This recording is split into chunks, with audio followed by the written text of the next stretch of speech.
तो महामहिम बने हैं कोविंद, और जिसकी शुरू से ही उम्मीद की जा रही थी कि एनडीए का पलड़ा भारी है और एनडीए के उम्मीदवार के तौर पर रामनाथ कोविंद 14वें राष्ट्रपति के तौर पर चुन लिए गए हैं।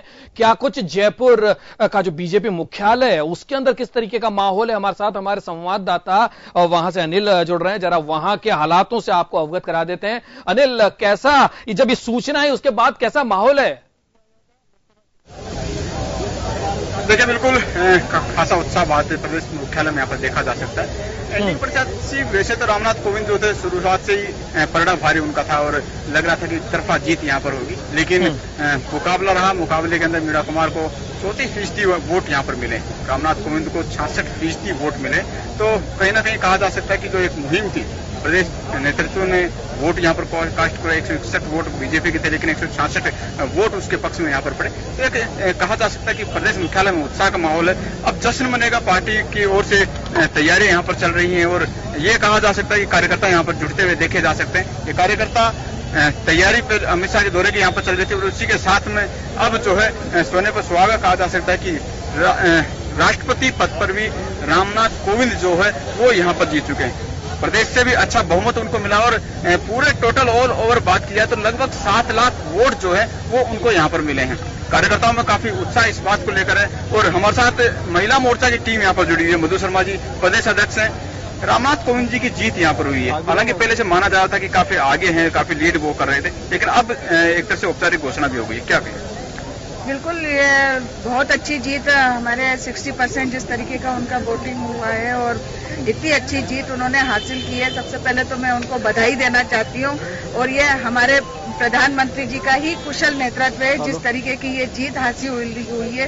तो इतनी अच्छी संख्या में हमारे वोट मिले हैं और सबके लिए ये देश के लिए बहुत ज्यादा हितकर होगा और एक अच्छा सामंजस्य बैठ करके देश का नेतृत्व दोनों प्रधानमंत्री जी और राष्ट्रपति जी करेंगे। देखिए, रामनाथ कोविंद जी जब जयपुर आए थे तो उन्होंने भी कहा था कि शिक्षा के क्षेत्र को बढ़ावा देंगे, रोजगार ज्यादा बढ़े, युवाओं के लेकर भी एक अच्छा मैसेज उन्होंने दिया था। वो जो वादा किया था अब कहीं ना कहीं पूरा करने का समय आ गया है। निश्चित रूप से वो वादा जो वो करके गए हैं वो पूरा करेंगे और वो बहुत विद्वान आदमी है, बहुत अच्छे इंसान है और जिस तरीके की सोच उनके महिलाओं के प्रति है, युवाओं के प्रति है, पूरे देश के प्रति है, तो वो समर्पित भाव से देश की रक्षा करेंगे, देश के लिए काम करेंगे और बहुत अच्छा संदेश पूरे देश के अंदर गया है। लोगों में बहुत उत्साह है और भारतीय जनता पार्टी में बहुत उत्साहित है। जिस तरीके का राष्ट्रपति आज देश को मिला है वो वास्तव में बिल्कुल प्रदेश भाजपा काफी उत्साहित है। लेकिन कांग्रेस की बात भी यहाँ पर कर ली जाए, क्योंकि जब प्रत्याशी यहाँ पर डिक्लेयर हुआ था एनडीए की ओर से, उसके बाद में कांग्रेस ने अपना प्रत्याशी खड़ा किया था तो आत्मा की आवाज की बात कहीं ना कहीं कही गई थी, लेकिन लगा नहीं कि जो वोट कास्ट करने वाले थे उनको कहीं ना कहीं आत्मा की आवाज यहाँ पर लगी हो। और एक रेशो यहाँ पर देखा गया, 66% वोट एनडीए के पक्ष में और 34% महज मीरा कुमार को यहाँ पर मिले। क्या कहेंगे, क्योंकि आत्मा की आवाज की बात यहाँ पर कही गई थी, उसके बाद में भी इस तरह के वोट आए। कांग्रेस ने 70 साल तक शासन किया, अभी तक उनकी आत्मा कहाँ गई थी ये कुछ पता नहीं है।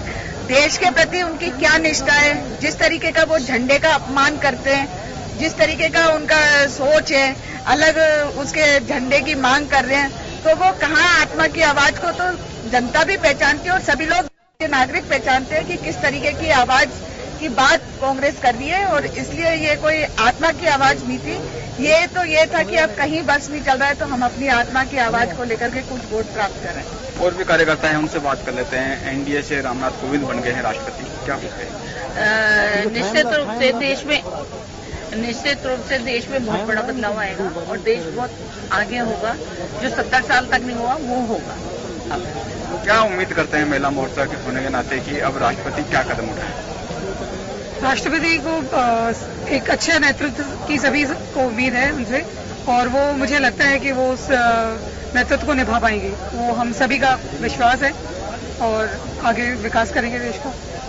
हमारे राष्ट्रपति से महिलाएं चाहे युवा हैं चाहे और अन्य सभी को बहुत उम्मीदें हैं और मुझे लगता है कि वो खरे उतरेंगे।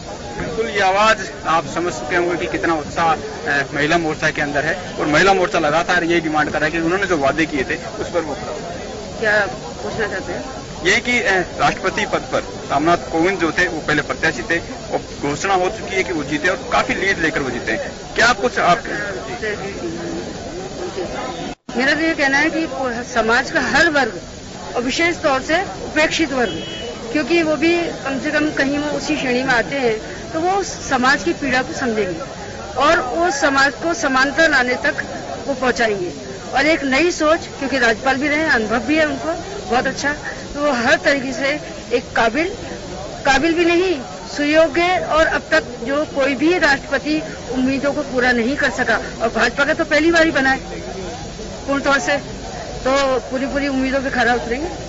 बिल्कुल, तो उम्मीद यही की जा सकती है कि एक बिल्कुल उम्मीद सभी को इस बात की है कि जिस तरीके के उनके पास अनुभव हैं, एक लंबा राजनीतिक करियर उनका रहा है, 12 साल तक राज्यसभा का वो सांसद रहे, उसके साथ साथ उनका वकालत का भी एक बड़ा जो है अनुभव कहा जा सकता है, और उसके साथ साथ राज्यपाल का अनुभव भी उनका है, और ऐसे में सारी चीजों को वो देख चुके हैं, अनुभव कर चुके हैं, और ऐसे में देश के सर्वोच्च पद पर वो जाते हैं तो कहीं न कहीं देश की उन्नति के साथ उनके अनुभव को जोड़कर देखा जा सकता है।